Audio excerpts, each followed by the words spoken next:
Hey, everybody. Thanks for tuning in to the Hanging On to Hope podcast. I'm Brenda J. And I'm Karen Wonder. And we are HangingOnToHope.org.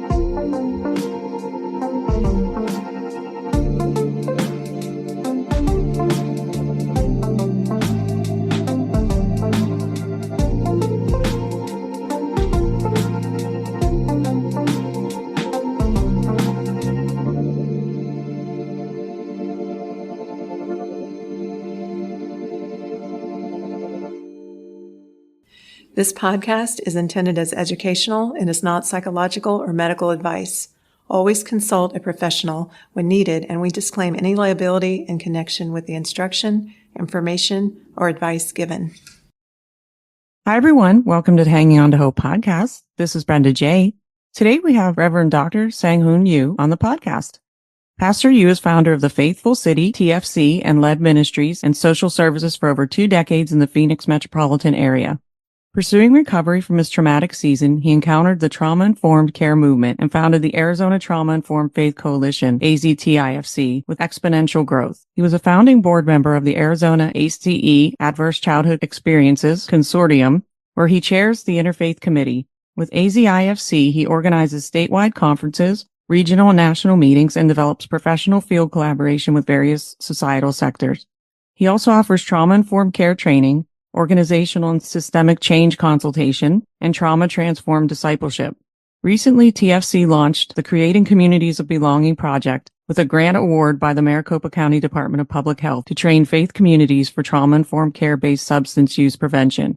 Dr. Yoo organized the first annual Weave and Cleave conference in May, recognizing 11 faith-based organizations for their Belonging Community Project training completion.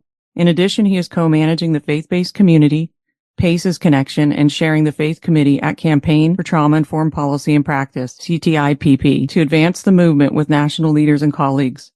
Ooh. That's a long introduction. So welcome to the show. Yes, welcome to the show. This is Karen. It's so nice to meet you. So did you want to start by telling a little of your story and how it led up to all the things that you're doing now? Thank you for having me. Today, we'll talk about trauma-informed care. Well, the journey I had is that I was in social field doing the PhD program, but I found that my call is full-time and clergy, being a pastor. That's more primary. So I changed my course of my career and became a pastor. And as I was introduced, and I found the Faithful City and become a campus minister at Arizona State University, and then working in campus and also the whole community in the Valley, and even sometimes just working with some national level of the multi-ethnic leadership, discipleship. Yeah, many things happened for 25 to 30 years. However, I got involved with the community services again when I was working with the mayor of Tempe, Hugh Holman, about 15 years ago. And my work with the police and fire and other social workers to do the emergency prepared training for the faith community in the Tempe. And that opened the door, me coming back to the area I used to work, and then a lot of engagement with the community, aging out foster kids and youth mental health and homelessness and yeah, you name it. Meanwhile, we call this a vicarious trauma, which means that somebody's trauma story and trauma gonna affect me while I'm serving them. And those vicarious or secondary trauma happened. And also I had to go through my own trauma season. So it became very desperate situation and I became suicidal, and then I just gave up almost everything, including my life. And at the time I went to DC to participate in a certain conference. And by divine appointment, I got into trauma-informed congregation conference. And I never thought that mental health and pastor, trauma, and church, they can work together.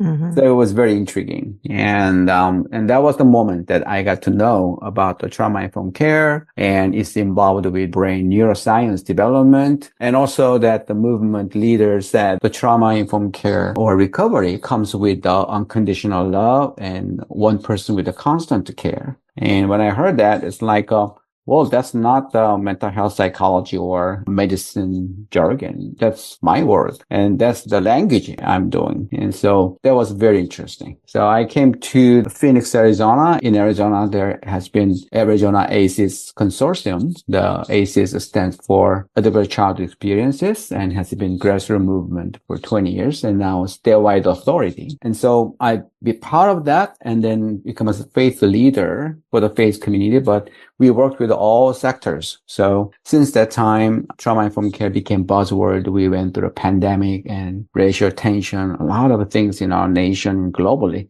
So my movement of the trauma-informed faith community or coalition, recently the Weave and Crib movement and community belonging, everything went so exponentially growing. And the most important thing, however, is my healing journey. So because of this momentum, I got into the biggest joy in my life, which means that the science and faith, mental health and church and trauma and pastors and lay leaders, we can all work together. I thought they would never be integrated, but it can be integrated nowadays. And then also my healing journey really changed my life. And so that's my motivation and passion to really do this movement. So I don't have any idea how I became one of the trauma experts and then doing hundreds of workshop trainings and doing the local national movement. I didn't have any idea.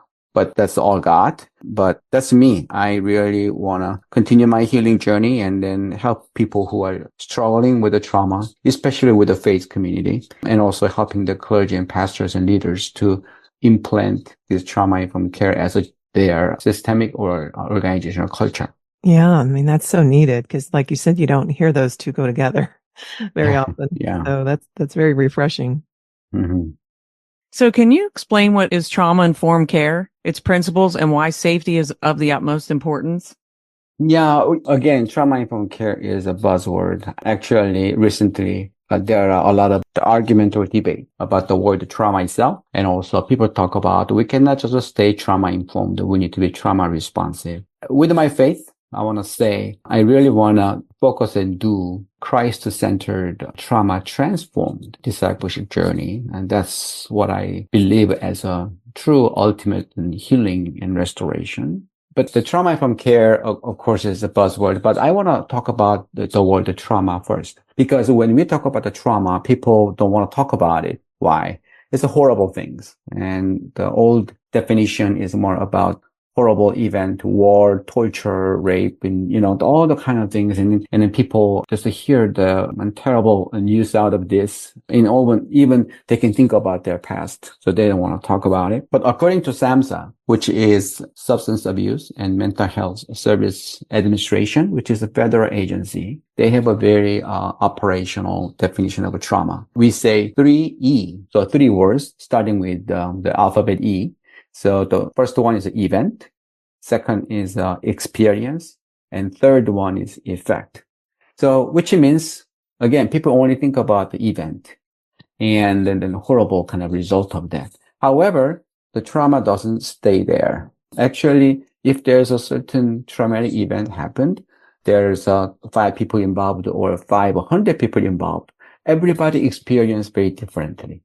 Mm-hmm. So those experience matters. And also those experience, right? Some people get very affected emotionally or some people even physically, a lot of effect. The experiences will bring, we call this effect, right? So trauma consists of event, experience, and with that, my mind and body and soul respond with the effect. The effect can be nightmare and flashback, or I want to run away from this, or re-triggering, re-traumatization. Mm-hmm. There are so many things, not only mentally, but physiologically. There are a lot of effects happen. And the most important thing is that this trauma takes a long time to really become holistic healing point. And so it takes a long time and affects individual and family and community, even beyond that. And so the trauma-informed care is also SAMHSA talking about the 6 principles, guiding principles of trauma-informed care, safety, then transparency, and mutual support, collaboration. And there are the 6 principles, and one of the principle, and also most primarily important principle, is a safety. And why? Well, a lot of times we will just focus on symptoms, right? So out of this, I have a depression. Out of this, I have a flashback. I have a nightmare. And how can I get rid of this? But the thing is, actually, the trauma affects our brain memory and our heart memory. And a lot of, we call this embodiment of trauma. There's a lot of impact of trauma in my whole systems. That's why it takes a long time to be healed and restored. And so we need to have a principles and system. In order to do that, most important foundation is a safety, because trauma brings a lot of anxiety and fear. And so if people don't feel safe, the healing cannot be started. Right. And that's why the safety is most important. Also, the safety doesn't mean just the physical safety. Safety means safety in a dimension of physical, but also spiritual, emotional, psychological, cultural, interpersonal, organizational. There's so many dimensions of safety, which needs to be kind of secured. And then when I feel like I'm safe, my body and everything can be more ready and to start the healing process. That's absolutely true. I came from a very abusive marriage, and I noticed I've been out about 6 years, and safety is just so important to me. If I don't feel safe, I don't feel regulated. And it's such a big deal. Like every day I have to work through dysregulation, and I did realize safety is just it's huge. It's such a big deal. I can't even function without if I don't feel safe. It's very, very hard. Right. And according to our brain science, actually, unconsciously, consciously, we are checking on the safety first, most of 70-80% of times. Yes. But a lot of times we are very work oriented, and we are very content or theme or subject oriented, right? So let's do the Bible study. And yeah, what's the chapter? We go there.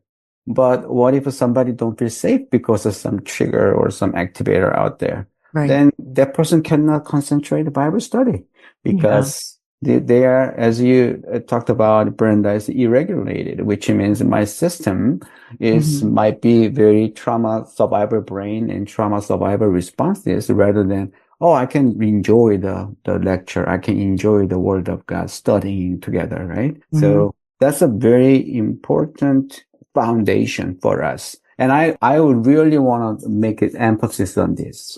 You cannot just say, if you have more faith, if you read more Bible, if you more pray, then you're going to be okay.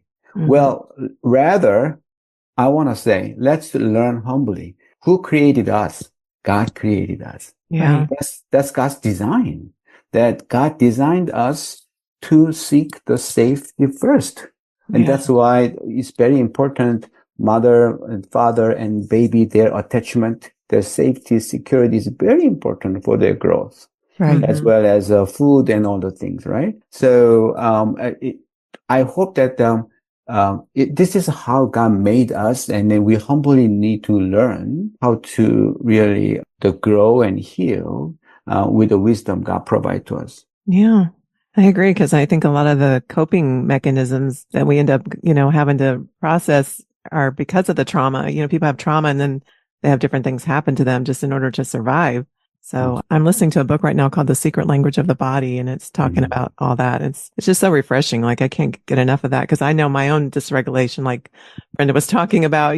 I'm my own worst enemy sometimes, because of the things those voices or those things you hear in your head based on just your past experiences.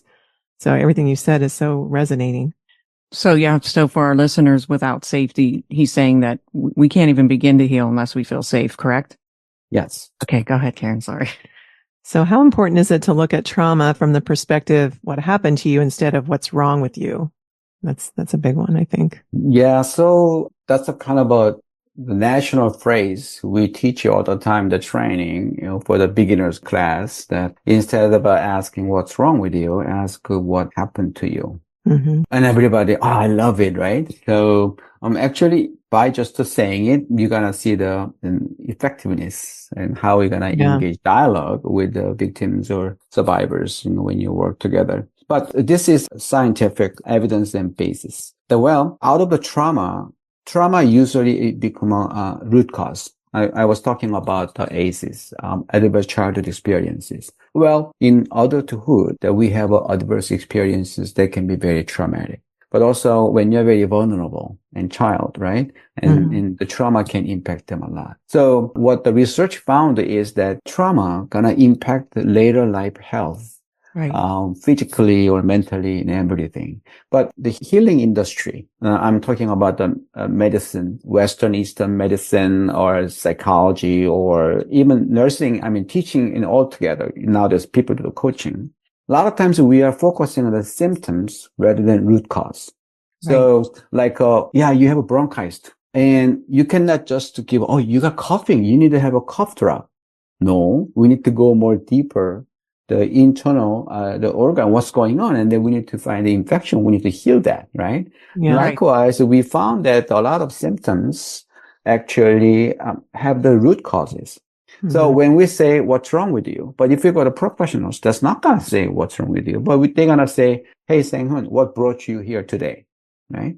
So I have a depression, I have a heart problem or a digestion problem. But that can be actually that's not the main problem. There might not be a root cause. The root cause might be I grew up with a lot of abuse. So I didn't have a chance to the brain development and proper, physiological development and then when I'm triggered, I have a lot of these responses in my body system. So while we are dealing with the symptoms, this trauma-informed care asks that we need to deal with the root cause. So instead of asking what's wrong with you or the symptom, that's what's going on, actually what happened to you gives the people to really think about it. Sometimes people really can reach the root cause and they can actually have a courage to deal with it. And also when I say what happened to you, I'm saying, I always say that it's not about the story though. It's really about the safety. So when we talk about very in a appropriate way, pastoral care or clinical or just a simple helping way, still when we say what happened to you, we give somebody some time and space. They can just chill. They can just regulate. It's very important. We are not here to ask and know their story. We are here to provide the safety. Another reason is that when people talk about their story, actually they can be re-traumatized. So it takes a lot of steps for them to tell their story without any side effect or re-traumatization. Yeah. In order to do that, we need to build a very safe and trustworthy relationship first. Safety. So we need to give the people kind of place. They can be regulated and have a deep breath. And you don't want to talk? You don't have to talk. I'm just here with you. This is very, very important. And that's what you're providing for people. Yeah, a lot of people just comment, hey, Brenda, what's wrong with you? What's going on? Let me know. I can help you, right? If you hurry to help, maybe it doesn't help. Right. Them to really go to the deeper root cause and more fundamental, the healing process of a trauma-informed care. So the wisdom is actually go slow instead of try to cope or try to heal more fast. Definitely learning that. Yeah. It's definitely learning process. that. Yeah. It's a slow process. Yeah.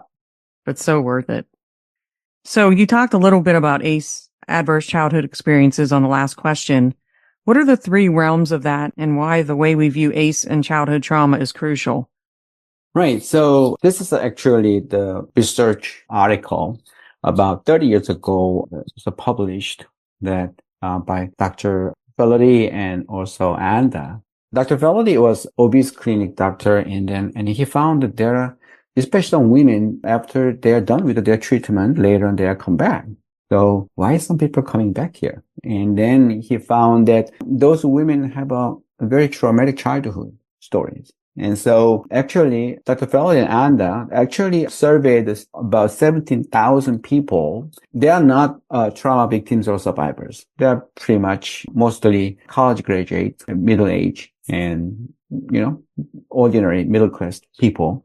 And then they researched what they went through until they become an 18-year-old. And they picked up 10 items of abuse and neglect and household dysfunction, which means somebody is in the jail while you're in the child, and there's a domestic violence or divorce, or somebody is in a mental illness problem, or somebody has a substance use. So out of 10 items, they try to find the correlation between the 10 item and then what's going on in their life and their health-wise.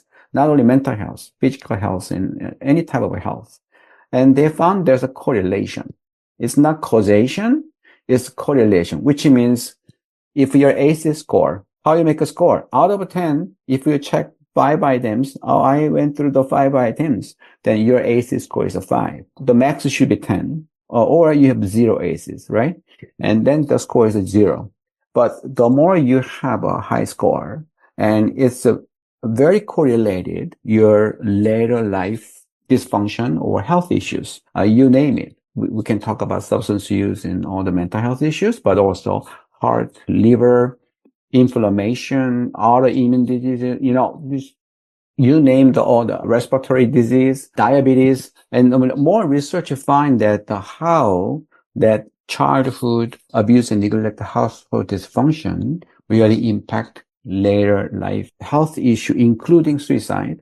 And even if you have 6 or more ACEs, the research said that there are more possibility that your life going to be 20 years with the minus from the average longevity of the people. Wow. So this is kind of I don't want listeners going to be really triggered or traumatized by this, because if you are a listener, that means you're a survivor, you're strong. It's not, that's why I'm saying this is not causation kind of a relationship. It's not cause and result. This is the correlation. So there's a possibility to do that. And you're an amazing survivor. But the thing is that also you cannot deny that what research shows, so we can be more wise and we have a wisdom to prevent further damage or further trouble, right? Or to prevent or somebody who may have this type of the health issue later. So that's the ACEs. Why it is important? Because again, the whole healing paradigm is all about to treat the symptoms, but their research found that the root cause, because medical school students, they don't learn about child abuse and child neglect. They only focus on how I treat the people in the physiologically, right? Right. But now, by simply asking what happened to you, or simply just to do this screening of ACEs, they can see, if you had an ACEs score 7 or 8, now it makes more sense. Yeah. And also it can help them to make sense. So it's very, very important, even kind of revolutionary kind of research, because it kind of extends the healing from the physiological healing to really history and trauma, relationship, social problem, everything. Yeah, I remember listening to a TED Talk, and I don't remember who it was now, but it was years ago, but they talked about, that's the first time I ever heard ACE, but I remember taking the test and, knowing my score, and it does help to know how that does correlate. Like you're saying, there is that correlation there that just helps you pinpoint, what might be going on in your body. Yeah. And that's great. Again, that if we can establish that safety, we can reverse some of the damage that's been done. I had so many health issues when I got out of my abusive marriage. And I'm not healing quickly. I'm slowly, my thyroid, my Hashimoto's, my medication keeps going down. It's not rapid, but I am healing as I feel more safe. And there is hope. There is hope. Amen. Amen. Go ahead. Yeah. So how can we use positive childhood experiences that shape mental health in adults and bring healing?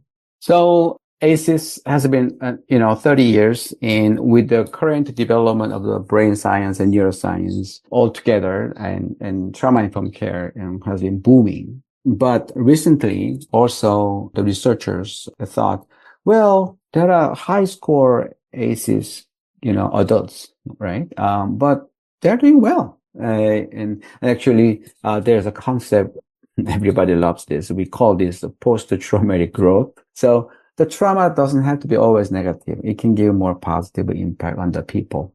Mm-hmm.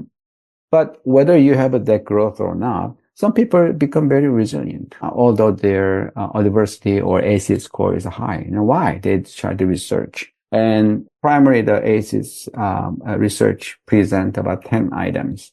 And as a part of research, the researchers like Johns Hopkins University, Christina Bethel, or Tufts University, Bob Seagay, they actually presented 7 items of the positive childhood experiences. And if you look at the items of the positive childhood experiences, many of them are from the family. And the family listen to you, your feelings, and families are able to process with you, and they are really accept you. And those kind of family factors. But some people, maybe if they have a high ACEs, they don't have much actually family who can really protect you and accept and taking care of you, right? However, there are very interesting other factors they found too. For example, enjoyment in participating in the community tradition. That's the one. Another one is the feeling of a belonging in high school. Another one is feeling of being supported by friends. Another one is having at least 2 non-parent adults who genuinely care.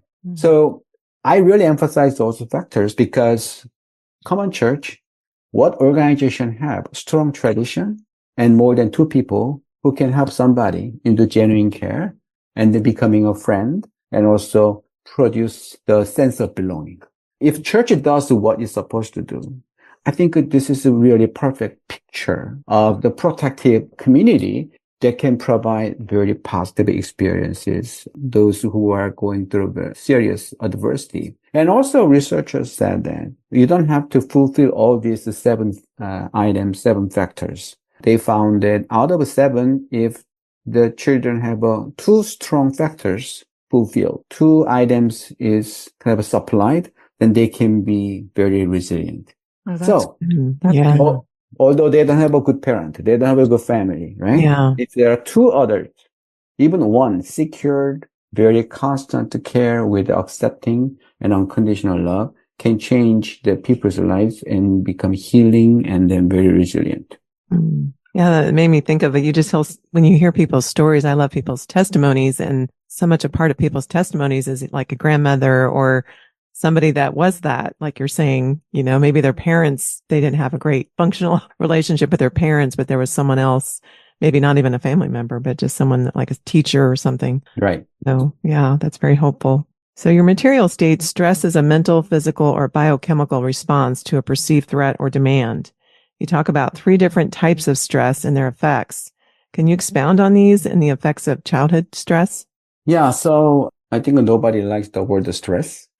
But actually, the important thing is we need a stress because stress helps us to grow. Without stress, we don't have a motivation to do certain things to grow. But the stress can be very negative and toxic. So the Harvard University, the Center for Developing Child, they made a kind of categories of a stress. The one is the first, the positive stress. The second is a tolerable stress. And the third is toxic stress. The positive stress is actually stress, but if you go through the situation, you're going to have a lot of growth and maturity and accomplishment. Let's say driver license test or a certain exam, or, I need to prepare my friend's birthday party, it can be stressful, but that can help us to really to grow out of this. Tolerable stress is more stressful, but when you have a supportive system around you, you have a more power to get over or restore. For example, my grandma is dying, so the death is expected. And later on, it happened. It's so sad. There is a grief and it can be even traumatic. But when all family come together, right, and support each other, and then I have a more power to overcome. And the toxic stress is, we talk about the ACEs, right? The main thing is, of course, ACEs might be toxic stress. The major thing is that toxic stress is very excessive stress that I cannot cope with the long-term, very chronic stress without any support. So even tolerable stress, it becomes very chronic and then you don't have any support system and it can become very toxic. And so that's very, very detrimental that there's a stress and it's hard to deal with, but I don't have any support, but it's a long term. You think about the child abuse or neglect. You are born and supposedly you are taken care of by your parents. Instead of being taken care of with the love and care, you're abused, you're neglected. and there's nobody around you. And that's why those kids have a high risk of traumatic responses in the later life with a lot of health issues. Like Dr. Nathan Burke Harris, she make a great analogy. If you look at the bear in your camping ground, right? And then, I enjoyed the camping except the one time the bear showed up. Oh my gosh, right? Yeah. But what if that bear showed up in your home every day? Mm. What are you going to think about the impact, right? Yeah. And if that happened continually, chronically, without any support, and it totally changed my soul and mind and body and how my body system works and responds. Mm-hmm. Yeah. Yeah. That makes total sense. Yeah. So it's also, again, about the safety. Like it sounds like when your stress gets that toxic, you need support. You need that safety. If you don't have that support, the stress just continues and continues and continues. Definitely. It's all about relationships and community and people loving you and recognizing that your stress is that high. It's like sometimes I feel it and I have to tell people I'm not okay. I'm not okay because I appear, I guess, okay on the outside. I have to actually tell people I'm not okay and they don't believe me. Yeah. Very strange. Yeah. Yeah. That's why we need to, that's why we need a certain type of training here, because what people are looking for is not just a pill or therapy. They're looking for the safe relationship and safe space. Yes, absolutely. And relationships, I couldn't figure out, but they're so important to me, more than most people, but I need that regulation, I think. Right. Yeah. And we need that more in the church. So I like the connection with. And I do miss that in the church. Yeah. I had there that seems a lot. to be more isolation in the church. So we're very glad of what you're doing. Yeah. So we're going to briefly go over these. We've talked about the fight, flight, freeze, and, fawn or flock responses before, so you can just briefly explain them. So in your material, you go over stress and survival responses, fight, flight, freeze, and flock. Can you explain these and some of the symptoms? Right. To be continued. Stay tuned for next week's part 2. You don't want to miss it. Thanks for tuning in to Hanging On to Hope. Check out our website, hangingontohope.org. There are resources on there, and if you would like to donate or volunteer, you can do that through our website. We are a brand new nonprofit, so we appreciate any and all support. And we thank you for listening, and until next time, keep hanging on to hope. We are evidence that there is hope and healing for you, and our passion is to help you find it too. So thanks for tuning in. Thanks for listening, everyone.